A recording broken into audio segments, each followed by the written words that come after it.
Bonjour à tous, aujourd'hui une nouvelle vidéo sur le contrôle fiscal sur pièce ou le CSFP, l'examen contradictoire de situation fiscale personnelle.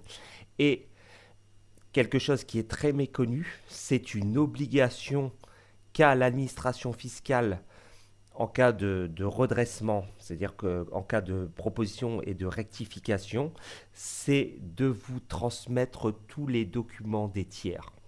C'est très important, ce que je vais dire, c'est fondamental et c'est méconnu de 95% des gens, voire plus. C'est le fait qu'il y a un article qui s'appelle l'article L76B du livre des procédures fiscales qui stipule globalement que si l'administration fiscale ne vous remet pas un certain nombre de documents sur lesquels elle s'est fondée pour effectuer le redressement fiscal, le contrôle fiscal n'a pas lieu d'être et les résultantes du contrôle fiscal sont nulles. C'est-à-dire que, pour faire simple, si les documents ne sont pas remis, les documents des tiers, les documents avec lesquels l'administration fiscale s'est servie pour vous redresser, s'ils ne sont pas remis, la procédure est nulle, je répète.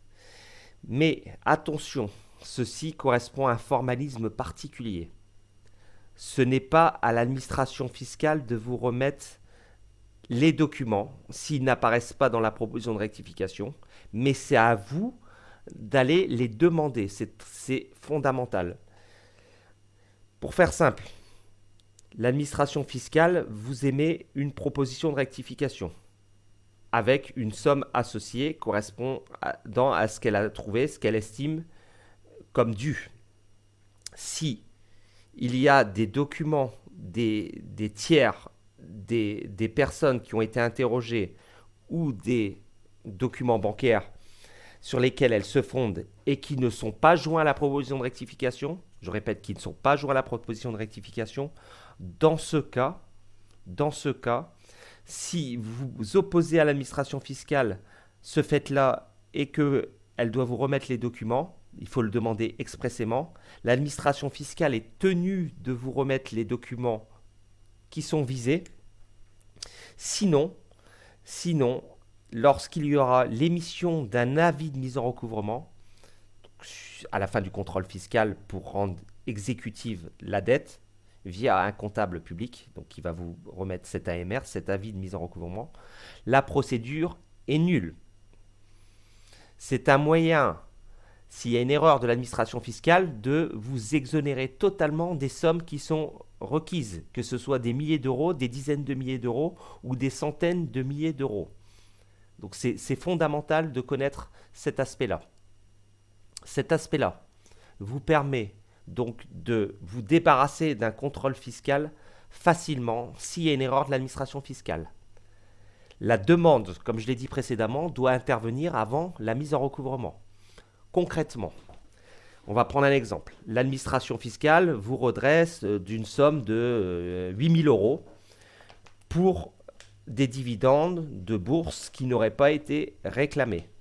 L'administration fiscale vous l'inscrit dans la proposition de rectification. Voilà, cher monsieur, vous nous devez 8 000 euros puisqu'il apparaît que vous avez acheté un titre Amazon 10 000 euros et que vous l'avez revendu 30 000 euros et vous n'avez pas payé de plus-value dessus. Je prends un exemple fictif. À l'administration fiscale de vous donner les documents d'achat et de vente du titre Amazon qu'elle a obtenu au niveau de votre entité bancaire. Si elle ne le fait pas, là, il y a une nullité de la procédure. Mais attention, puisque l'administration fiscale va faire la sourde oreille. Il y a de grandes chances, je dis bien il y a de grandes chances que malgré cette demande, l'administration fiscale ne donne pas signe de vie et ne fasse rien. Déjà, il y a un formalisme à respecter. La demande doit être faite au service vérificateur. D'accord ?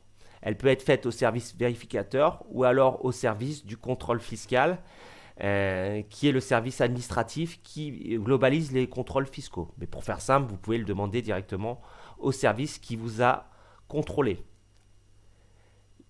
les documents visés sont uniquement les documents qui sont visés dans la proposition de rectification. C'est pas la peine d'aller demander des documents qui ne sont pas visés dans la proposition de rectification et qui vous ont entraîné un grief. En l'espèce, si je reprends mon exemple, l'action Amazon, ce sont les documents attraits à l'action Amazon qui a été cédée, pas les autres documents. Pour l'instant, c'est clair. Alors, il y a d'autres choses aussi. C'est que si l'administration fiscale vous informe d'un certain nombre de documents, mais que ces documents n'ont pas eu de lien avec la taxation, dans ces cas-là, ce n'est pas grave puisque vous n'avez pas de grief. Les documents qu'a cité l'administration fiscale ne vous entraînent pas de grief. Elle vous cite certains documents, certains contrats que vous avez, mais ils ne sont pas liés à votre dette. Autre chose, il faut par rapport à cela qu'il y ait une trace de cette demande. Donc en fait, c'est pour ça qu'il faut absolument faire cette demande en lettres AR. En lettres AR. Surtout pas le faire en courrier simple, puisqu'il n'y aurait pas de trace. L'administration fiscale se doit de vous recevoir dans les locaux et donc de vous remettre un reçu avec les documents que vous avez cités et qu'elle vous remet. Il faut qu'il y ait une trace écrite. Ou de vous les envoyer chez vous en lettres AR. Et il faut que ces documents correspondent bien à votre requête et les documents qui visent la proposition de rectification. Par contre, je dis bien par contre, il est fort possible que malgré votre demande qui soit légitime, l'administration fiscale refuse de vous remettre les documents ou alors ne réponde pas. Là, ça se corse un petit peu. Dans ce cas-là, suite à l'avis de mise en recouvrement qui marquera le vice de procédure, suite à cet avis de recouvrement, il faudra que vous formuliez des écritures administratives contentieuses à l'administration fiscale. Des écritures administratives contentieuses où vous allez reprendre l'ensemble des éléments litigieux et sur lesquels vous fondez pour rendre invalide le contrôle fiscal et vous allez devoir apporter la preuve que vous avez fait une demande de communication des documents qui ont permis d'émettre la proposition de rectification et la taxation et que l'administration fiscale n'a pas fait suite à votre demande, ce qui entraîne la nullité de la procédure. Tout ceci est fondé sur l'article L76B. Ceci aussi est fondé sur les textes internes de l'administration fiscale qui s'appelle le BOI, le Bulletin officiel des impôts. Je vous mets les articles pour s'y référer sous les commentaires et donc vous allez les consulter et je vais reprendre dans une prochaine vidéo la suite de mon raisonnement parce que ce n'est pas évident à appréhender. N'hésitez pas à écouter cette vidéo une seconde fois. Donc ça, c'est la première partie et je vais couper la vidéo en plusieurs séquences pour vous donner la suite à réaliser dans l'hypothèse où l'administration fiscale ne vous a toujours pas mis les documents permettant l'imposition. Comment on fait par la suite. Donc voilà, n'hésitez pas à faire partager cette vidéo et la suite arrive bientôt. Merci, au revoir.